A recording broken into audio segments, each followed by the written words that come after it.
Hi everyone, welcome to another video from our Rooms of Wonder page. I'm not sure if we are going to get this page finished today or not. I'm going to have a go and just see where we get really. I'm going to start with the apricot twist and do the cork of this little bottle here and just get going. So I'm going to make it a little bit darker each side than the middle, like we have with the other one, and just do a tiny bit inside the neck of that bottle like that. Now next we have a label. I want it really pale, sort of brownish. I'm going to use the cream rose for that because I'm thinking a bit craft papery maybe. Obviously we're very pale. There we go. It's got a ribbon on it. I'm going to worry about that in a minute. I'm just thinking about what's in that bottle. A little potion or something of magic. Let's make it this sort of quite a pale peach cream. Oh no, we've got peach. No, let's not do that. Let's make it blue. Blue daisy. There we go. So we're going to leave that little half moon shape there. That's supposed to be shine on our bottle, I think. So we're going to leave that.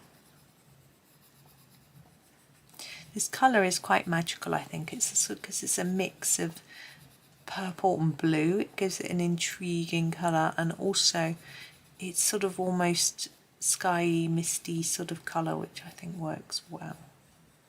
So just fit it in and put a little bit in there, and at each end of there, if we can fit it in. There we go. But we do need to colour our stars and our ribbon, and I'm thinking might do them similar colours, maybe pinks. So maybe this foxglove for the stars. I think it makes it look more magical if you do them a colour that isn't gold or silver. And then the ribbon I'm going to do in a slightly darker, in the camellia, so it's a darker pink, so it sort of matches. I mean, it's sort of it could be a string, I guess. There we go. There's our little bottle. Now we've got another one here. It's got a lot of detailing, quite intricate. I'm trying to think of a way to make it a little bit easier, and what colour to do it, because we've got green will be going on here, so I don't want green. We've got orange, pink, we've got everything going on here. Let's do it purple. I know we've got some purple down here, but you know, hey, just what it is. So I'm going to use the heather. Now we've got a lot of detailing. I'm going to completely ignore it. I'm going to colour, not the label, the whole bottle in a really light layer of heather, and I'm going to try to make it look like all this detailing is actually part of the glass rather than being different colours. So we're going to take that, so I've put that darker at each end. I'm going to do the same with the edge of our bottle, make it a bit darker on the edge to sort of give it a bit of shape like that. But also we're going to play around with our shapes and try and create little shadows underneath them to make it look like the bottle's sort of engraved. Can't do it with those circles down there, they're just too small. It's easier to do this with a sharp pencil. I think I might sharpen my pencil. Shall I take my own advice? Yeah. So we're trying to get in under here and do something that looks a bit like a shadow, and above this bit, all the way along. And then also I think we'll just make the centres of those darker to make them look like they're sort of sticking inwards a little bit underneath those bits. hopefully that looks a bit like parts of the glass are sticking up. It's quite difficult in a pastel to make that show, but hopefully it is. And then for the lid of the bottle, I'm going to use this tickle pink. Now we've got some dots and a shine mark, so we're going to try and leave those white. Quite difficult on those dots, but we should be okay on this side. And I'm going to make it darker around the outside and a bit lighter towards the middle as well. So I'm just layering up on the edge and just scumbling it down and leaving that centre. Now this label, I'm going to do it really lightly. It doesn't look like we've used the same colour, but it still matches, so that's good. Right, bonsai tree. I feel like I'm rushing because I want to fit it all into a fairly short video. We've got quite a lot to get through, but hopefully you don't feel too rushed. Juniper lime for the trees, and it's just a round and round movement to imitate that tree shape. This is quite a new way of drawing trees for Johanna. She did it, I only noticed it in her last book, and I really like it.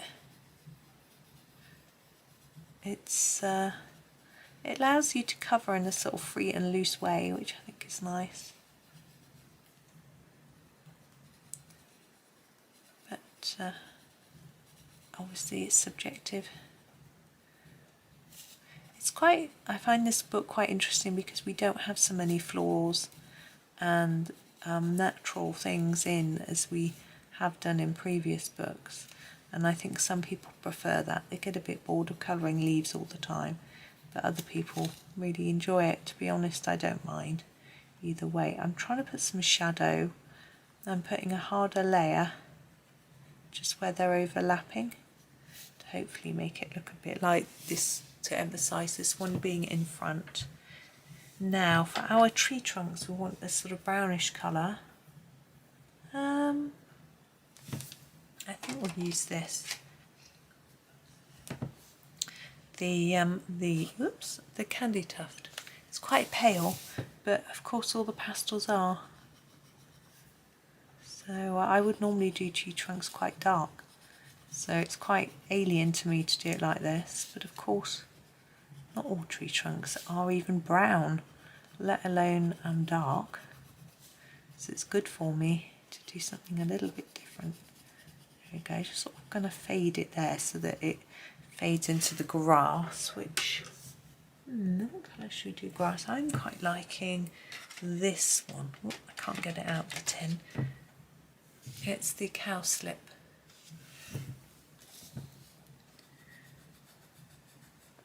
Now the colour of this tray is going to be interesting. I think we haven't got too many blues around this area. I might do it blue.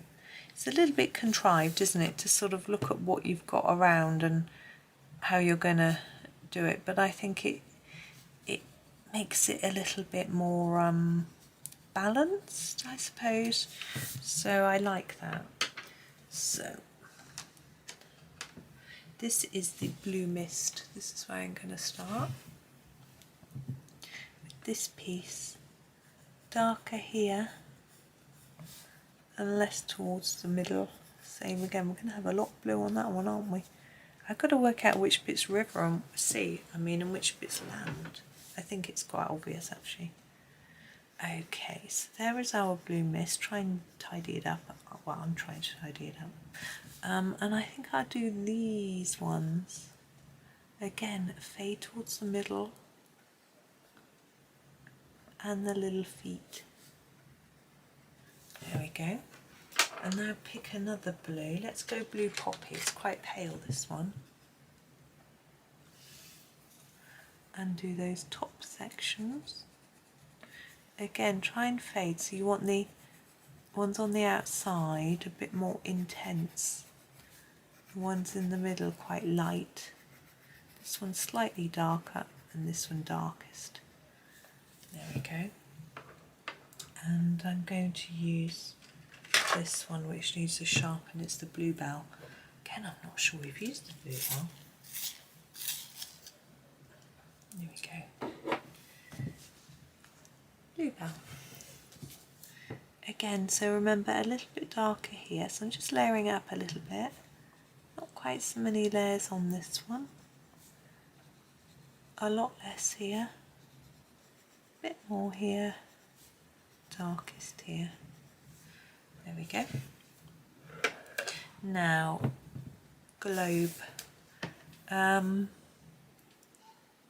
think I'm going to do all of the land first, and I'm going to use the begonia, and I'm going to do all of the land the same colour.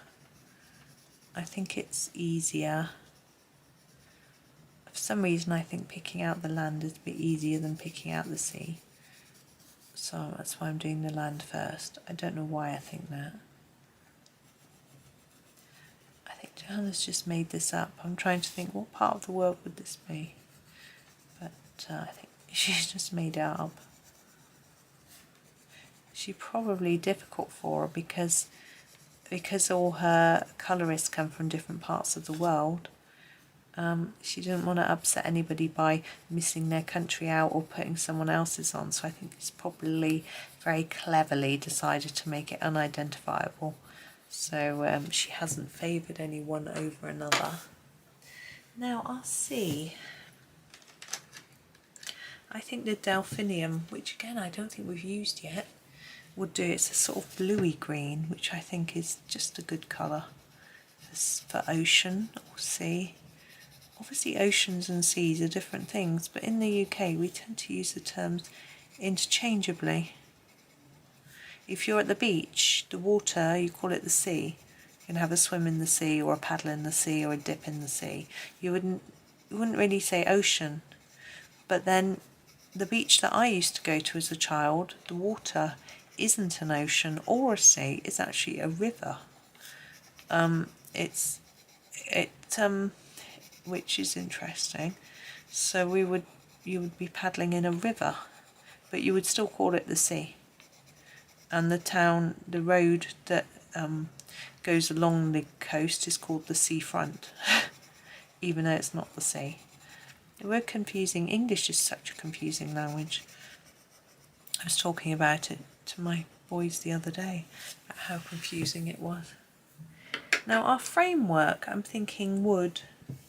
And I'm thinking going to do it with the apricot twist, and I'm actually going to do it all the same. This round piece here would probably be metal, but I just don't think I could get my grey to show up, and I don't want to use my gold because I've got quite a bit. So make it a little bit darker on the edges of each of these little bits. It's quite easy to do, so try to keep it simple. There we go. Now our coins, it's tempting to do them gold, but we've got, as I say, we've got gold here in the crown and bits and pieces, so I think I'm going to try and do them silver using the winterberry, and we'll see how we get on. You could do them any old colour, so I'm going to just try and make them darker on the edges and fade into the middle to make them look shiny. That's basically it. That's how I do my coins. And if you've got a cold grey, it's much more effective. Even a Payne's grey is quite good. Obviously depends on the set of pencils you're using, but I'm going to leave that there. We've got our little boat. He's just in shot.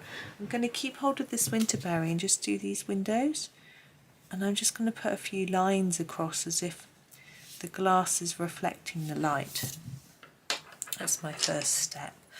I think we can do our boat in some fun colours. Why ever not? Let's grab our blushing rose for the bottom. I don't see why we have to sort of stick with traditional colours. I can't imagine a boat this colour, but wouldn't it be lovely? I'm going to darken it up a little bit around the edges. I think it would be a bit darker there. yeah, let's leave that there. Let's do, oh, I'm thinking I'm going to do this bit in the blushing rose as well. Yeah, and the chimney. Then, yeah, let's do that colour. What's this one called? Carnation. Let's do carnation for the rest. So for this bit in here,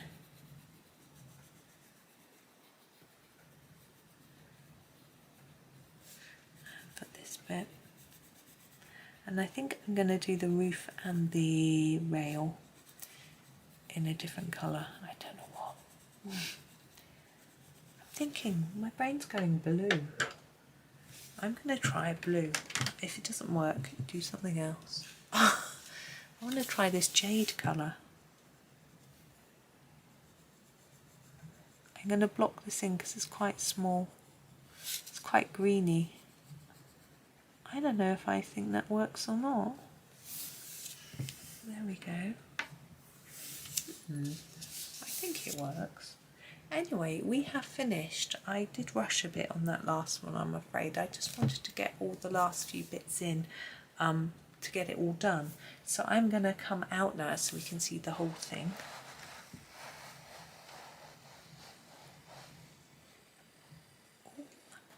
There we go. So, hang on, let me just tip this page up so it lies a bit flatter. I think it sometimes looks better if it's flat. So I'm happy. I think our dinosaur stands out quite a bit because he's a more flashy colour. And maybe our fish and our crown. And actually this probably gives it quite a good balance, to be honest. But that was a lot of fun. I hope you enjoyed watching and hopefully joining in, perhaps even if you did your own colours. If you did, and you can go to my Facebook page and I'll post a picture of this, or when anything on any post me your finished one. I love to see it. Or on Instagram and tag me, you know, or on one of the no, it's no good doing it in one of the colouring groups because I'm only a member of a couple. I'm not very I don't post in them very much anymore because I haven't got the time. But anyway, that is it done, and I'm really happy. So I hope that you've had fun. Thank you so much for watching, and happy colouring.